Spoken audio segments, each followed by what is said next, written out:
Allô tout le monde, j'espère que vous allez bien.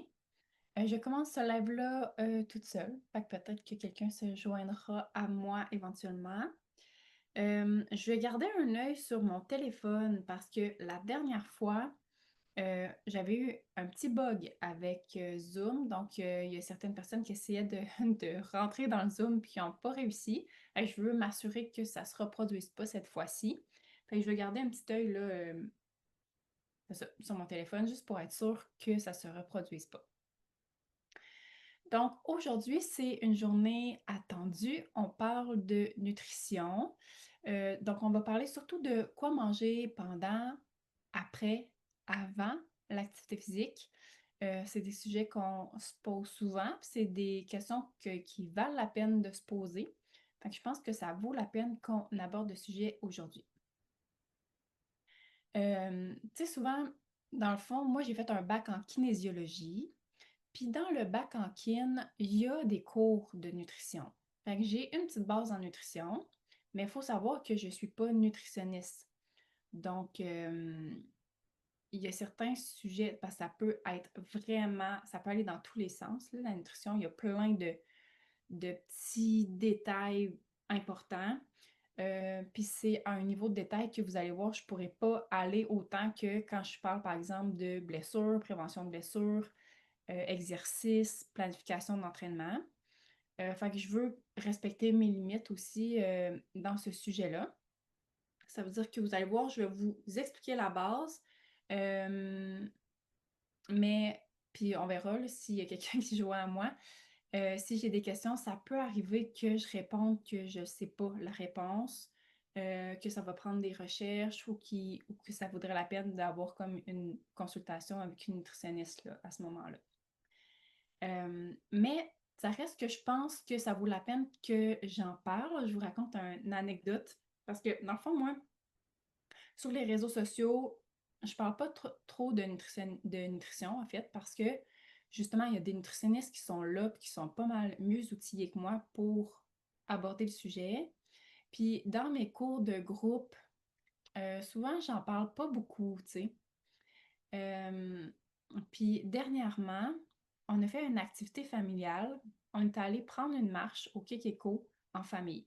On avait fait ça déjà il y a quelques années. Puis j'ai une de mes tantes qui ne pouvait pas venir les autres années. Puis là, elle m'a dit, hey, moi, j'aimerais vraiment ça venir cette année si jamais tu refais l'événement, tu sais. Fait que là, finalement, on s'en va marcher au Kekeko. Mais c'est là que je me suis rendu compte que même la base que dans ma tête, c'est comme, c'est ça, c'est vraiment la base de la nutrition, c'est pas tout le monde qui est au courant. Fait que ça vaut vraiment la peine que je partage cette petite base-là. Parce que dans le fond, ce qui est arrivé, c'est que j'ai une tante qui a fait une baisse de sucre. Elle s'est mise à être étourdie. C'est vraiment pas le fun, là, tu sais, dans le milieu du bois. Puis finalement, on lui a redonné des glucides, puis flou, elle est revenue super bien, puis ça s'est vraiment bien passé au final. Mais je me disais, si au moins je pouvais partager la base que je connais, on pourrait prévenir ce genre d'affaires-là, tu sais. Fait que c'est une des raisons pourquoi je me lance dans ce sujet-là aujourd'hui, en plus que c'était un des sujets que vous vouliez que je parle. Mais comme je disais, je vais aussi respecter mes limites de connaissances à ce sujet-là. Donc, je vais partager mon écran. Je vais juste vérifier pour être sûr qu'il n'y a pas quelqu'un qui essaie de se loguer. Non, parfait. OK. Génial. Fait que, je fais un partage.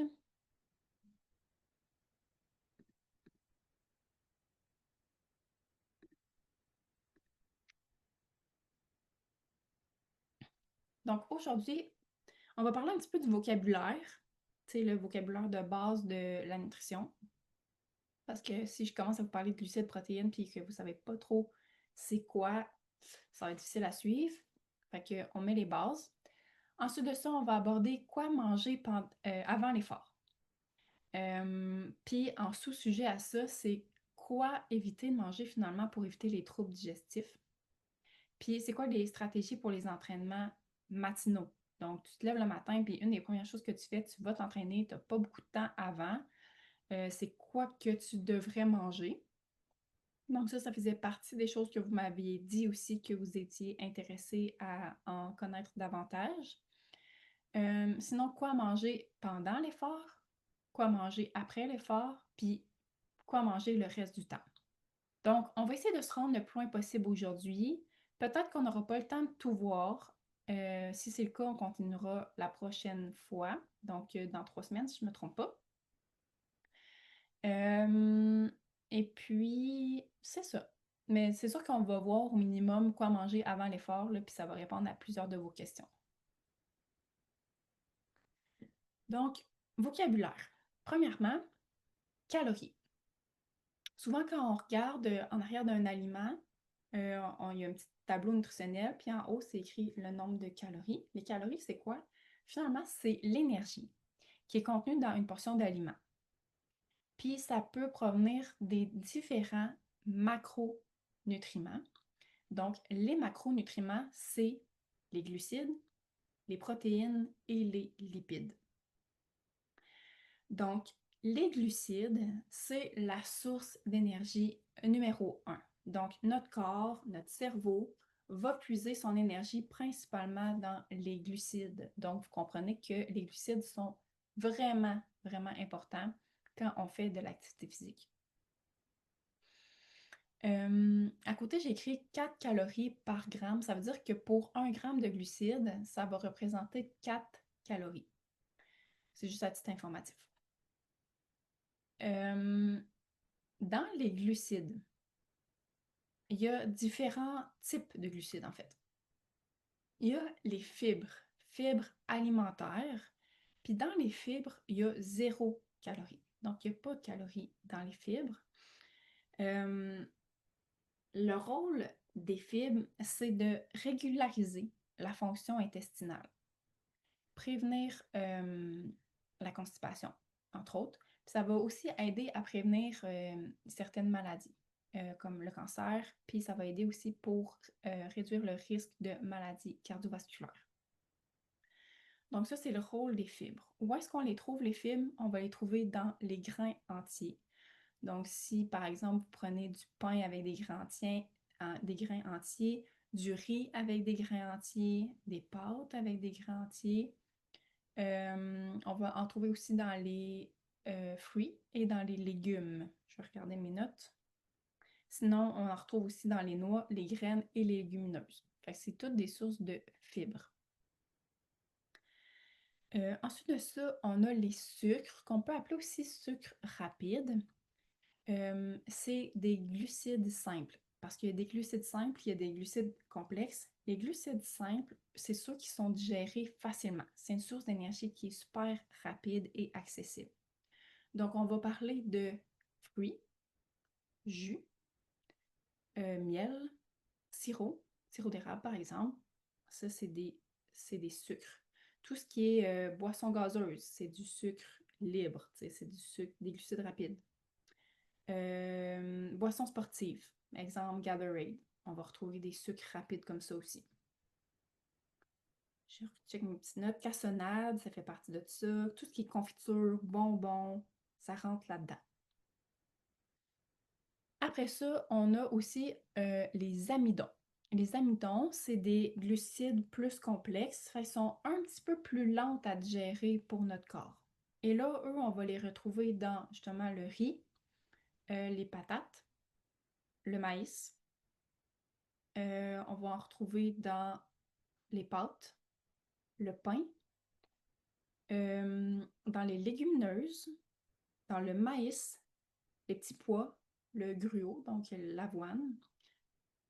Là-dedans, il y a des amidons. Donc, c'est une source de glucides aussi. Donc, c'est une source de sucre, mais c'est des sucres un peu plus lents. Donc, ils vont être un petit peu plus longs à digérer par notre système et donc ça va prendre un petit peu plus de temps avant qu'ils soient disponibles pour nos muscles. Fait que ça, c'est important à savoir pour savoir quoi manger justement avant l'effort. On va en reparler, inquiétez-vous pas. Fait que ça ressemble à ça pour les glucides. Donc, tout ce qui est sucre, mais c'est pas juste du sucre des bonbons. On en retrouve aussi dans d'autres aliments comme le riz, les pâtes, les patates, les fruits, etc. Ensuite de ça, on a les protéines. Le principal rôle des protéines, c'est de reconstruire, c'est de bâtir notre fondation, nos muscles, nos tissus, les tissus de notre corps. Donc, les protéines, c'est super important aussi. Ça a d'autres rôles que je vais vous dire. Ça a un rôle dans l'immunité. Puis, ça a un rôle aussi dans le transport du fer, de l'oxygène. Puis, un autre rôle super important, ça va apporter un sentiment de satiété. Si par exemple, tu manges sur l'heure du dîner une assiette, puis qu'il n'y a pas assez de protéines, bien, ça se peut que tu aies faim rapidement après. Donc, c'est ça le sentiment de satiété, c'est le fait de sentir qu'on a assez mangé. Où est-ce qu'on retrouve les protéines? La viande, tous les types de viande, donc viande rouge, le porc, le bœuf, cheval et compagnie, donc toutes les viandes rouges, dans le poulet, la volaille, la dinde, tous les poissons, les fruits de mer, puis on va en retrouver aussi dans les légumineuses, par exemple. On va retrouver aussi un peu dans les produits laitiers, puis dans les noix. Donc ça, c'est les principales sources de protéines. Est-ce que j'en oublie? Je vais juste vérifier. Œufs. Les œufs aussi, c'est une excellente source de protéines. Finalement, les lipides. Donc, les lipides, c'est le gras. C'est aussi une source d'énergie, mais c'est une source d'énergie qui est plus lente. Donc, souvent, ça va se stocker sous forme de gras dans notre corps. Donc, ça va aider aussi à ne pas avoir froid, ne pas avoir trop froid. C'est un de ses rôles. Mais sinon, c'est ça. C'est aussi une source d'énergie. Ça va contribuer à la structure des cellules de notre corps. Ça va transporter certaines vitamines dans notre corps. Ça va contribuer à la synthèse d'hormones, particulièrement l'estrogène et la testostérone. Puis, ça soutient aussi les fonctions du cerveau. Donc, les lipides aussi sont extrêmement importantes. Puis, il y a différents types de lipides aussi, un peu comme les glucides. Je vous en parle vite vite, mais on ne se concentrera pas vraiment sur ça aujourd'hui. Et là, vous voyez, contrairement aux glucides et aux protéines, il y a 9 calories par gramme de lipides. Donc, c'est une grosse source d'énergie quand même. Il y a les gras qui sont saturés, qu'on va retrouver surtout dans les viandes animales et dans l'huile de coco et l'huile de palme. C'est ce qu'on appelle aussi le mauvais gras. OK? Ensuite de ça, on a les graisses insaturées. Et là, c'est le gras qu'on va retrouver dans les avocats, dans le saumon, par exemple, dans les noix, dans le soya, dans l'huile de tournesol, dans l'huile d'olive. C'est aussi dans cette catégorie-là que sont les oméga 3, les oméga 6. Et là, ça, c'est le bon gras. Et finalement, il y a aussi le gras trans. Et là, ça, c'est du gras qui est en fait transformé. Donc, les aliments qui sont transformés, qu'on ne retrouve pas dans la nature, puis qui sont une source de gras, bien souvent, il va y avoir du gras trans. Un exemple, si tu utilises, par exemple, l'huile d'olive, c'est une excellente huile, ça rentre dans les bons gras, donc dans les gras insaturés. Mais si tu fais chauffer l'huile d'olive à une grosse température, ça va se transformer en gras trans. C'est pour ça que la friture, par exemple, c'est du mauvais gras. Donc, je m'arrête là pour les lipides, parce que juste ça, tu sais, on pourrait en parler longtemps, mais c'est pas ce qui nous intéresse le plus aujourd'hui. Et finalement, juste à titre indicatif, là, parce que je parlais du nombre de calories par gramme pour chaque aliment, sachez que dans l'alcool, il y a 7 calories par gramme. Mais j'ai pas besoin de vous dire que c'est pas une bonne source d'énergie. Donc, ça ressemble un petit peu à ça pour le vocabulaire, puis inquiétez-vous pas, on va un peu en reparler tout au long de la présentation d'aujourd'hui. Donc, je vais juste faire un petit check-up que j'ai personne qui essaie de se connecter avant de continuer. Je vais revenir en plein écran juste pour voir si c'est bon. Puis je vais regarder mes messages, ok? Je suis vraiment désolée, je vais juste m'assurer que ça se reproduise pas comme l'autre fois. Pas de message. Ça devrait être correct. Ok, génial. Alors, on continue. Donc, c'est quoi nos différentes sources de protéines et nos différentes sources de glucides? C'est pour rendre ça plus concret. Les aliments riches en protéines, il y a le lait, le yogourt grec, le fromage cottage, le beurre d'arachide, la viande, le thon, les autres poissons, les œufs, les légumineuses. Vous voyez, il y a certains aliments qui sont comme plus jaunes que blancs. Vous allez le voir plus loin, c'est que avant de faire un effort, des fois, il y a des aliments qui sont plus difficiles à digérer. Puis ça dépend en fait pour qui. Il faut faire des tests. Je vais vous en reparler plus tard, mais sachez que les aliments en jaune, c'est des aliments que c'est pas tout le monde qui tolère bien. Vu par exemple que c'est plus gras, par exemple, ou les légumineuses qui peuvent provoquer des gaz. Donc, ça, c'est les aliments riches en protéines. Puis à droite, vous avez les aliments riches en glucides. Le pain, les pita, les tortillas, les pâtes, le riz, les céréales, les barres, les fruits, les légumes, les jus et les légumineuses aussi. Donc, vous voyez, les légumineuses sont dans les deux catégories parce que chaque aliment, c'est pas juste une catégorie, il y a un petit peu de tout.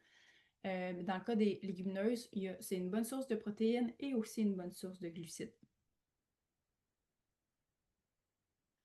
Donc, qu'est-ce qu'on mange avant l'activité physique? Bien, premièrement, il faut savoir c'est quoi l'objectif de manger avant.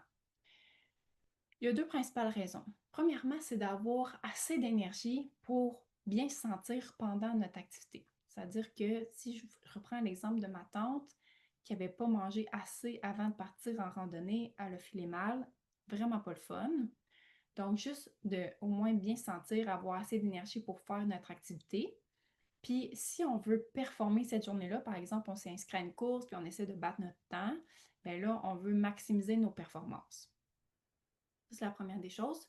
Deuxième des choses, on veut éviter les troubles gastro-intestinaux parce que le fait de manger avant ou pendant l'activité, ça augmente le risque d'avoir des troubles intestinaux, mais il y a des choses qu'on peut faire pour éviter que ça se produise.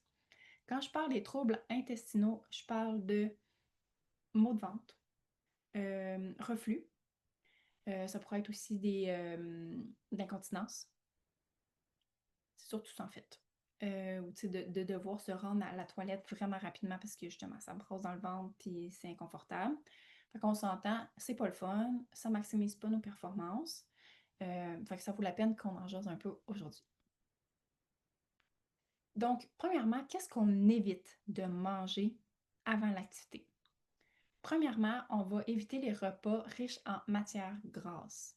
Donc, tout ce qui a des sauces, les aliments frits, les desserts qui contiennent de la crème, de la viande grasse, du bacon, de la charcuterie, des chocolats, pâtisseries, croissants, c'est tous des aliments qui sont riches en matières grasses. Donc, c'est à éviter avant.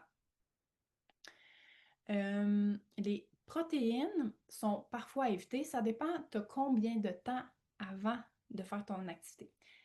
On va en reparler tantôt, mais si, mettons, tu as 4 heures, il faut que tu manges, puis 4 heures plus tard, tu as une activité physique, mais là, tu pourrais te permettre de manger des protéines. Au contraire, si tu es 30 minutes avant de faire ton activité physique, ben là, les protéines ne sont pas les bienvenues parce qu'ils sont plus difficiles à digérer que les glucides. Puis c'est pas, de toute façon, la priorité parce que c'est pas une bonne source d'énergie. Là, on veut vraiment aller chercher notre énergie dans les glucides qui sont de l'énergie plus rapide et plus accessible.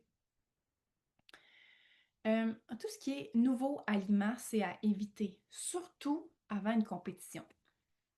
Parce que ça dépend tout le temps c'est quoi l'objectif. Mais mettons que tu te prépares pour aller faire une course, ben là, tu sais, avant ta course, ça se peut que tu testes des nouveaux aliments pour savoir ce que tu vas pouvoir manger avant ta course.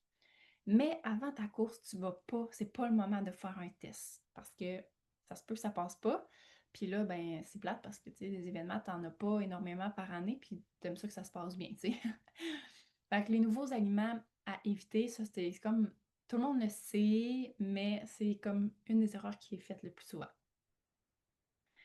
Ensuite de ça, faire attention aux fibres alimentaires parce que sont plus longues aussi à digérer. Donc, les légumineuses, le tofu, les grains entiers, les grains entiers, les fruits séchés, les légumes crus qui sont un petit peu plus difficiles à digérer aussi. Donc, les légumes cuits vont être plus faciles à digérer. Euh, et là, c'est là que j'écris selon la tolérance. Tu sais, il y a des gens, des fois, que les fruits séchés, ça passe super bien. Mais c'est correct, c'est juste qu'il faut le tester avant, par exemple, une compétition ou un événement que tu n'as pas envie de filer mal. Fait que des fois, ça peut passer. Les aliments trop riches en sucre raffiné, par exemple, juste des bonbons directement, des fois, ça passe moins bien. Donc, c'est bon à savoir. Tout ce qui est épices, euh, c'est plus difficile à gérer, on s'entend. Fait que ça aussi, c'est à éviter avant l'effort parce que tout, dans le fond, les petits troubles digestifs qu'on a dans notre quotidien vont être amplifiés pendant une activité physique. C'est-à-dire que si les épices passent bien dans la vie de tous les jours, ça se peut que ça passe moins bien quand tu fais une activité physique. Puis si les épices passent moyen dans la vie de tous les jours, et bien là, ça va être vraiment pire dans une activité physique. Tout ce qui est gazogène, donc qui produit des gaz, le chou, les oignons, brocolis, chou-fleur, légumineuses, ça va tendance à faire des gaz. Fait que pendant un événement, c'est moins agréable. On va se sentir ballonné, on va avoir des gaz, on va avoir mal au ventre. Fait que... Puis encore là, c'est selon tolérance. Il y en a que ça leur dérange pas tellement, puis il y en a que ça dérange plus. Caféine. La caféine aussi, des fois, c'est super bien toléré, parfois moins. Donc ça aussi, il faut faire le test dans nos entraînements. L'alcool. Alcool, je pense que j'ai pas besoin d'expliquer pourquoi c'est pas une bonne idée à consommer avant une activité. Donc ça, c'est quoi éviter. Maintenant, quoi modérer. Euh, beurre, margarine, mayonnaise, beurre d'arachide, vinaigrette, c'est tout un peu gras. Fait que on peut en prendre, mais pas beaucoup. Et finalement, qu'est-ce qu'on consomme? Qu'est-ce qui est l'idéal de consommer? Les glucides, parce que c'est notre principale source d'énergie. Protéines, ça dépend. Si, comme je disais tantôt, tu es 4 heures avant de faire un effort, ça vaut la peine de prendre des protéines, ça va t'apporter un sentiment de satiété, puis tu vas avoir le temps de les digérer. Si tu es 30 minutes avant ton activité, tu n'as pas le temps de les digérer, puis le problème, c'est que quand on consomme quelque chose qui est plus difficile à digérer, ben le, le sang, notre énergie va dans la digestion. Mais quand on est en train de faire un effort, on ne veut pas que l'énergie s'en aille là. On veut que l'énergie s'en aille dans nos muscles qui vont nous permettre de faire notre activité. Et finalement, les liquides pour s'assurer d'être bien hydraté. Je rentre un petit peu plus en précision. Donc, selon le délai, si on est 3 à 4 heures avant de faire une activité, fait que si par exemple, tu as une activité à midi, puis qui est 8 heures, tu te lèves par exemple à 7h30, ben là, il est 8 heures, 8, 9, 10, 11, 12, mon calcul est bon, tu as 4 heures, fait que là, tu peux manger un repas complet. Tu peux aller chercher tous tes macronutriments. Idéalement, quand même des bons gras, puis pas en trop grosse quantité, mais sinon, tu vas aller chercher des glucides. Ça peut être des glucides complexes, par exemple riz, patates, pain. Puis tu vas aller chercher des protéines, idéalement maigres, justement, pour pas avoir trop de gras, qui est plus difficile à digérer. Par exemple, le poisson blanc, par exemple. Sinon, ça pourrait être du poulet, par exemple, que c'est pas très gras, contrairement à de la viande rouge. Ça dépend quelle viande rouge, là, mais en général, la viande rouge est plus grasse, surtout par exemple le bœuf ou même le porc. OK. Donc, 3 à 4 heures avant, on peut prendre un repas complet. C'est juste de faire attention à tout ce qui est bien gras. Non, pas vrai. 2 à 3 heures avant, là, on va apporter des petites modifications parce qu'on est plus proche de l'activité, on a moins de temps de gérer. On peut aller chercher un aliment riche en protéines, puis le reste, ça va être des glucides, donc environ 3 à 6 aliments. J'ai mis à droite là, les calories qui sont recommandées. Je ne vous recommande pas nécessairement de calculer vos calories, c'est juste pour vous donner une idée que la quantité de ce qu'on mange diminue plus on approche de l'événement. Donc, dans le 2 à 3 heures, par exemple, ça peut être un demi-repas. Ça veut dire que tu peux manger riz, poulet, légumes, mais en moins gras. Tu vas réduire, par exemple, ta portion de poulet. Ça peut être du yogourt grec à la vanille avec des fruits, des granolas. Ça peut être des céréales avec du lait et des petits fruits. Donc, le lait, c'est ta source de protéines. C'est quand même facile à digérer. Là, si on est plus proche du 2 heures avant, mais là, on dit un demi-aliment riche en protéines. Ça veut dire qu'on réduit encore la source de protéines pour s'assurer de bien digérer. Puis, comme d'habitude, on maintient les glucides parce qu'eux, ils se digèrent bien. Puis, c'est d'eux qu'on a besoin le plus. 1 heure avant l'activité physique, c'est 2 à 3 aliments riches en glucides. Et 30 minutes avant l'activité physique, là, c'est 1 à 2 aliments riches en glucides, par exemple fruits, jus, compote, donc quelque chose qui se digère bien idéalement. Fait qu'on ne va pas nécessairement prendre des glucides complexes à ce moment-là, ça va être des glucides rapides. Donc, des glucides qui sont facilement digérables. Et là, question vraiment intéressante parce que on veut savoir qu'est-ce qu'on fait dans la vraie vie, tu sais. Quand on s'entraîne tôt le matin, ça veut dire que toi, tu t'entraînes, par exemple, avant d'aller travailler. Qu'est-ce que tu peux manger avant d'aller faire ton sport? Je vous présente quelques possibilités que vous pouvez faire. Premièrement, une chose qu'on peut faire, c'est de séparer le petit déjeuner en deux. Si, mettons, tu es 30 minutes avant ton activité physique, tu vas aller chercher, par exemple, d'habitude, tu manges, moi, mon déjeuner, c'est yogourt grec avec des granolas puis des fruits. Mais là, je pourrais prendre, mettons, des framboises ou une demi-banane que je mettrais normalement dans mon yogourt grec. Je mange juste ça. Je vais faire mon sport.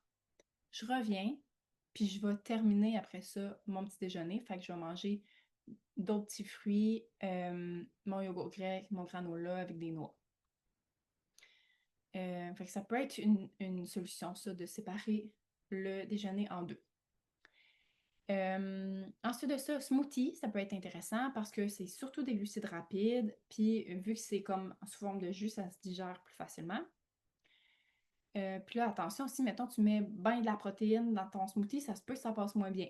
Fait qu'il faut quand même garder en tête qu'est-ce qu'on s'est dit plus tôt en fonction des délais.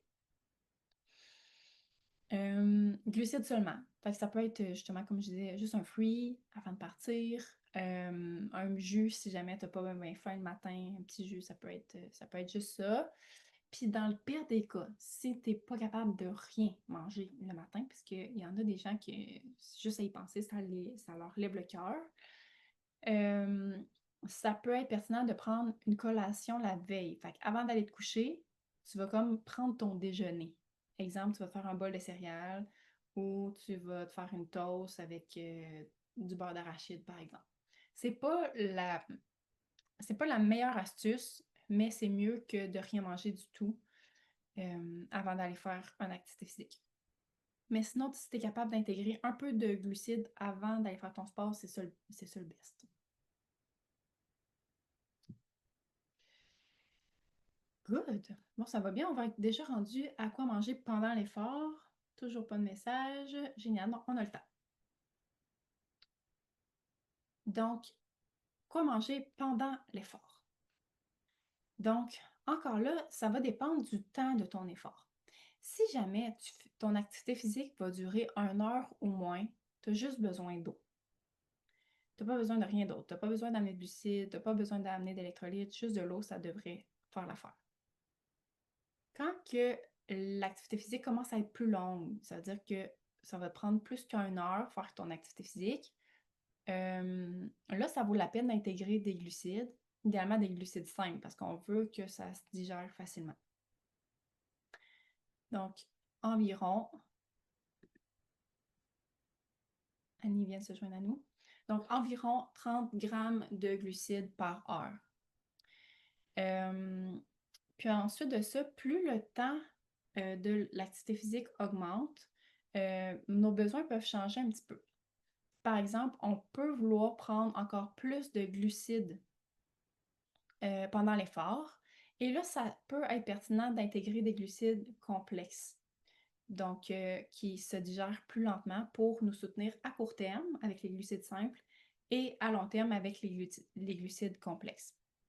Et encore là, on prend de l'eau et ça peut être intéressant d'intégrer des électrolytes. Électrolytes, je vous en parlerai pas beaucoup pour aujourd'hui parce que ça sort de mes connaissances, ça sort de mon champ d'expertise. Donc, c'est ça. Glucides simples versus glucides complexes, on a parlé un petit peu tantôt, mais ici, vous avez un autre petit graphique pour vous donner des idées. Donc, tout ce qui est fruits, gel, jujubes, bord-tendre, boissons pour sportifs, par exemple, Gatorade. Là, c'est des glucides rapides, c'est des glucides simples qui vont se digérer plus facilement. Puis les glucides complexes, par exemple, tout ce qui est comme bar-tendre ou galettes d'avoine, par exemple, sandwich à la confiture, c'est un peu plus long à digérer, mais ça peut être pertinent dans certains cas. Puis si vous êtes rendu à faire des événements de plus de 2 heures, là, mettons marathon, ultramarathon, là, ça vaut la peine de regarder avec une nutritionniste pour avoir un plan qui est adapté pour toi.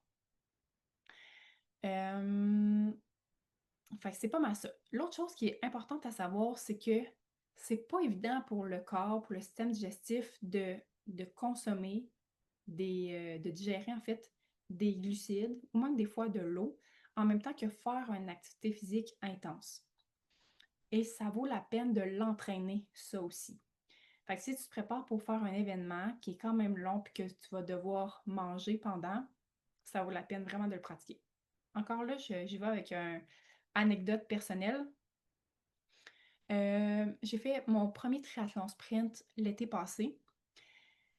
Puis pendant mes séances d'entraînement, je prenais de l'eau, puis des fois, justement, je me pratiquais à prendre, par exemple, du Gatorade ou des trucs comme ça, ou même des gels que j'ai testés avant l'événement. Puis, la majorité de mes tests, ça se passait assez bien. Mais des fois, ce qu'on sous-estime, c'est que, tu sais, dans un contexte de compétition, on se donne tout le temps un peu plus qu'en entraînement. Puis, je vous jure, pendant mon entraînement, là, il n'y a pas grand-chose qui rentrait. Je suis sortie de la nage, puis après ça, c'était le vélo. Puis là, je me disais, pendant le vélo, c'est là que ça va être le plus facile de consommer des glucides puis de l'eau. Puis j'ai pris une gorgée de Gatorade, là. On est dans les glucides qui se digèrent facilement. Et puis j'avais des reflux. J'étais pas capable de rien prendre. Finalement, je pouvais juste prendre de l'eau. Fait que j'avais pas assez pratiqué. Fait que sachez que ça vaut la peine de pratiquer ça, même à des efforts intenses, pour être capable de les consommer pendant un événement. Donc, ça se pratique ça aussi. Donc, à part de ça, c'est ça, quoi manger pendant l'effort, là, j'ai d'autres idées ici que je vous ai sorties. Des boissons sportives, les gels, fait que les petits gels qui sont faits pour ça. Puis ça, d'ailleurs, ça vaut la peine de les tester parce que c'est pas tous les gels qui passent pour tout le monde. Des fruits séchés, c'est facile à transporter, mais des fois, sur la digestion, c'est pas pour tout le monde que ça passe. La compote en gourde, ça, moi, c'est une des affaires que j'aime le plus. Pour vous donner une idée, c'est comme les squeezes, tu sais, les petites compotes qu'on donne pour les enfants, que tu fais juste comme boire quasiment la compote. Ben, il y en a aussi qui en font maison, qui s'achètent des contenants pour ça, puis qui se font leur propre compote. Fait que ça peut être une option. Puis ça se digère bien, puis c'est le genre d'affaires qu'on est plus habitué de consommer, fait que c'est plus facile pour notre corps. C'est plus naturel aussi. parce que ça vient vraiment des fruits, tu sais. Sinon, banane mûre, facile à digérer. Si tu tolères bien la mastication pendant l'effort, parce que là, il va falloir que tu mastiques, puis c'est pas tout le monde qui tolère, puis ça dépend c'est quoi le sport que tu fais. C'est sûr que, tu sais, mastiquer pendant faire du vélo, c'est peut-être plus facile que pendant la course. Puis ça dépend tout le temps du niveau d'essoufflement. Tu sais, quand tu es bien essoufflé, tu veux pas avoir quelque chose qui est longtemps dans ta bouche. Fait que encore là, c'est de faire des tests. Ensuite de ça, quoi manger après l'effort? Tu m'arrêtes, Annie, si jamais tu as des questions. On a parlé de quoi manger avant l'effort, juste avant que tu arrives. Donc là, les objectifs après l'effort, c'est de reconstituer les réserves de glycogène, donc retrouver nos glucides. On veut réparer et construire les fibres musculaires, donc on va avoir des sources de protéines. On veut se réhydrater, donc eau et électrolytes si il faisait chaud ou tu as eu beaucoup de transpiration. Puis on veut favoriser la récupération globale. C'est ce qui va nous permettre de se remettre plus rapidement de notre entraînement, puis pouvoir performer à notre prochain entraînement aussi. Idéalement, on va manger dans les 30 minutes à 1 heure après l'effort. C'est la fenêtre de temps qui est idéale où les nutriments sont plus facilement absorbés.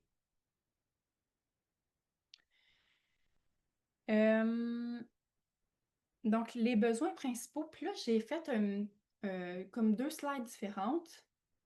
Excusez. Une pour l'effort cardiovasculaire, puis une pour la musculation, parce que les besoins sont un petit peu différents.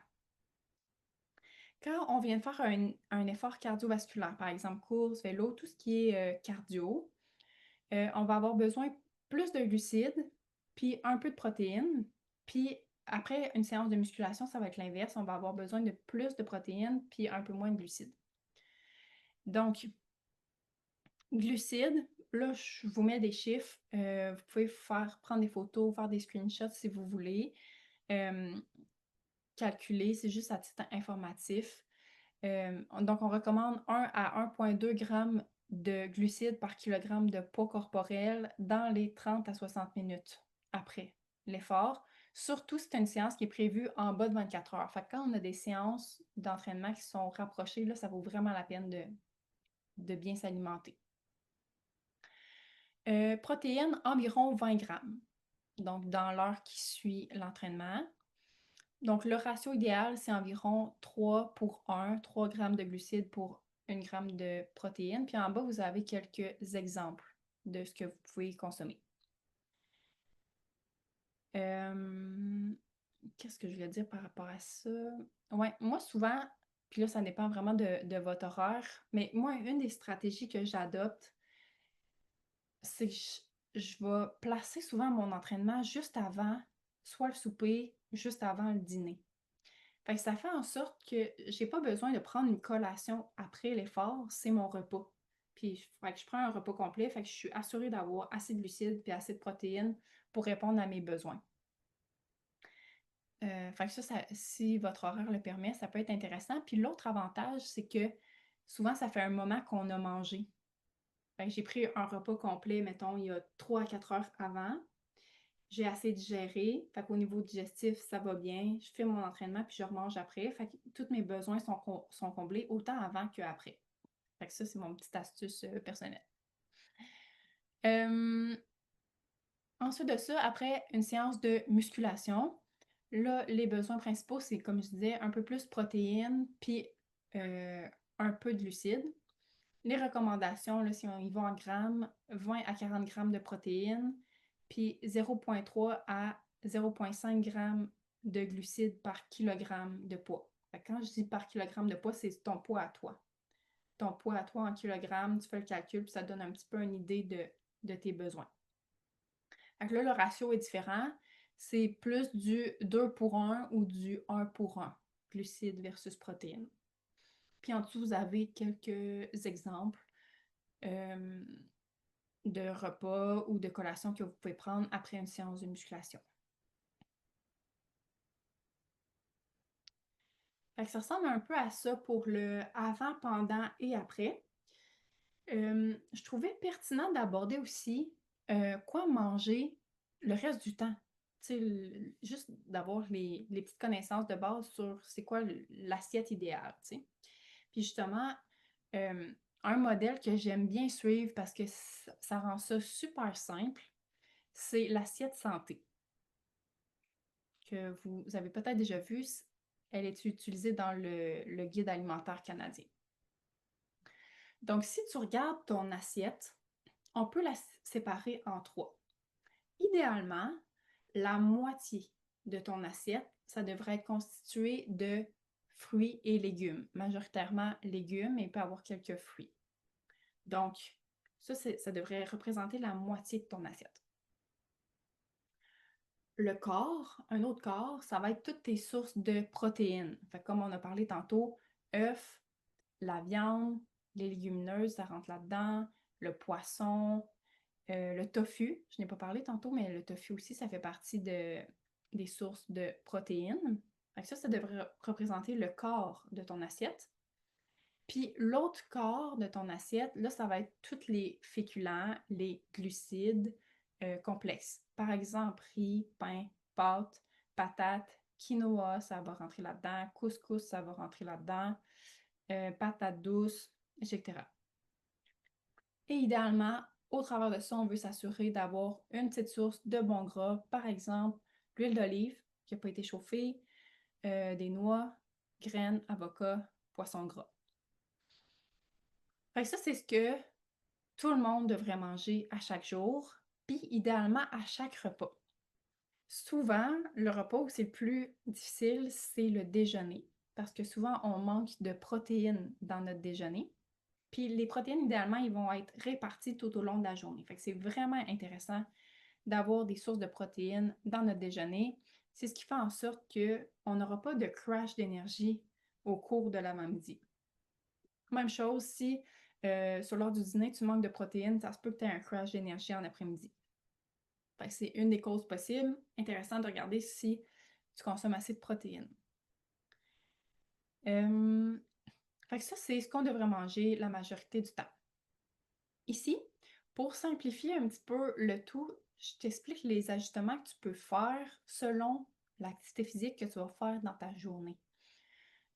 Donc, une journée de musculation, tu peux avoir un petit peu plus de protéines. Ça veut dire que ton assiette, en fait, ta source de protéines va ressembler plus au tiers de l'assiette. Donc, ta protéine, ça va être plus le tiers que le un quart de ton assiette. Pour les jours de course ou d'endurance, en fait, tout ce qui est cardiovasculaire, là, c'est des glucides que tu veux augmenter un petit peu, puis ça va être les glucides complexes, donc riz, pain, pâtes, patates, tous les féculents. Puis même chose, ça peut aller jusque la moitié de ton assiette qui est en féculents. Fait que c'est juste pour vous donner là, une petite idée de comment ajuster ton assiette en fonction de tes entraînements. Puis les jours de repos, parce qu'on a des jours de repos aussi dans notre semaine, ben là, on garde l'assiette de base qui fonctionne vraiment bien. Puis l'assiette santé comme ça permet de ne pas être obligé de calculer toutes nos calories, de calculer tous nos macronutriments, combien de grammes de glucides que je prends par jour, combien de grammes de protéines, combien de grammes de lipides. C'est un processus qui devient lourd et parfois obsessif. Fait que c'est pas nécessairement quelque chose que je vous recommande.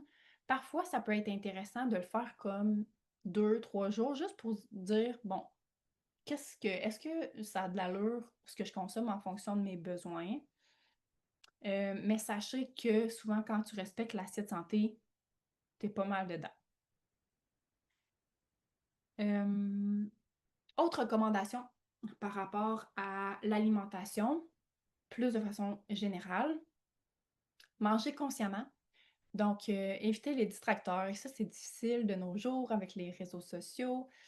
Le fait de manger en même temps que d'être, par exemple, sur notre téléphone, sur Facebook ou de prendre nos appels, d'écouter la TV, d'écouter une vidéo, des trucs comme ça fait en sorte qu'on écoute moins nos signaux parce que notre corps nous envoie un signal quand on a assez mangé, quand on n'a plus faim. Mais si notre cerveau est distrait pour autre chose, ben, on n'écoute pas ce signal-là. Ensuite de ça, on l'entend souvent, mais c'est vraiment important. Manger lentement. Puis je vais pour une autre anecdote. Moi, je pensais que je mangeais lentement parce que souvent, quand je mange dans un groupe de personnes, je suis dans les dernières à avoir fini de manger. Puis, dernièrement, j'ai consulté une nutritionniste pour des troubles digestifs, puis elle me disait: «Essaie de manger plus lentement, ça devrait te prendre 15 à 20 minutes manger ton repas». Puis quand je me suis mis à compter combien de temps ça me prenait manger mon repas, je me suis dit: «Oh, je mange trop vite». Je pensais que je mangeais lentement, mais je mange trop vite. Fait que regardez voir combien de temps ça vous prend, pour manger votre repas au complet. Vous pourriez être surpris. Ensuite de ça, être à l'écoute du sentiment de satiété parce que oui, ça peut être une stratégie de calculer à chaque repas, à chaque jour, combien de calories tu as mangé. Comme je disais, c'est lourd, ça peut devenir obsessif. Mais notre corps, il nous envoie des signaux. Quand on n'a plus faim, notre corps nous le dit. Ça vient avec un espèce de sentiment de juste de sentir que tu as assez mangé. C'est ça le feeling. Si tu sens que ton ventre il a grossi, que tu te sens plein, là, tu es rendu trop loin. Tu as mangé trop par rapport à tes besoins. La plupart du temps. Il y a certains cas où les professionnels de la santé peuvent conseiller autre chose. Là. À ce moment-là, je vous recommande de suivre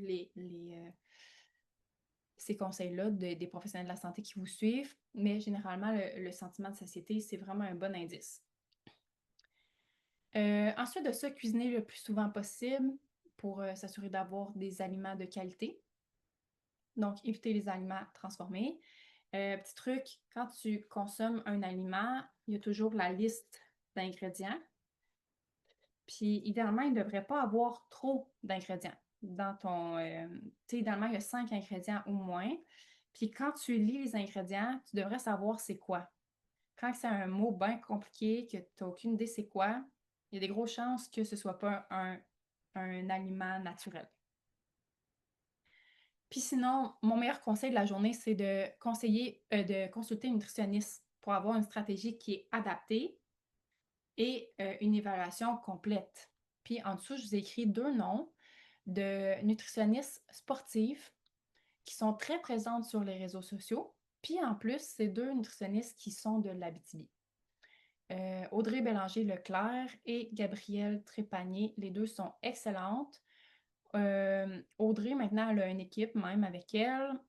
Elle s'est surtout spécialisée dans la course de trail, mais je pense qu'elle prend toutes sortes de clientèle quand même. Puis, elle a aussi des programmes là, en ligne pour préparer les coureurs, par exemple, qui font de l'ultra-trail pour mieux comprendre leur alimentation. Donc, Audrey Bélanger-Leclerc, puis sinon, Gabrielle Trépanier, qui est vraiment bonne aussi. Puis, je l'aime beaucoup aussi parce qu'elle sensibilise beaucoup sur le fait de manger assez. Elle fait des liens avec l'apparence. Elle parle beaucoup aussi du REDS. Donc, le fait de ne pas manger assez par rapport à nos besoins qu'on a par l'activité physique. Fait que c'est 2 belles ressources à consulter. Juste. Good. Fait que moment fort, période de questions. Je vais sortir de mon partage d'écran parce qu'il faut faire attention de ce qu'on voit en ce moment sur les réseaux sociaux. Il y a beaucoup de gens qui partagent des conseils nutritionnels et qui n'ont pas du tout la formation. Euh, Quand quelqu'un vous conseille de couper un groupe alimentaire, il faut que ça réveille une petite cloche. Si on vous recommande de couper complètement tous les lipides, de couper complètement tous les glucides, il faut faire attention à ça. Fait qu'on suit des personnes qui sont qualifiées idéalement, puis on fait nos propres recherches au besoin. Fait que ça serait mes petites recommandations aussi par rapport à ça, là, parce que c'est ça, on voit de tout là, sur les réseaux sociaux. Fait qu'Annie, on est juste les deux. Si jamais tu as des questions, soit en lien avec ce qu'on vient de parler ou en lien avec le programme. Bonne journée!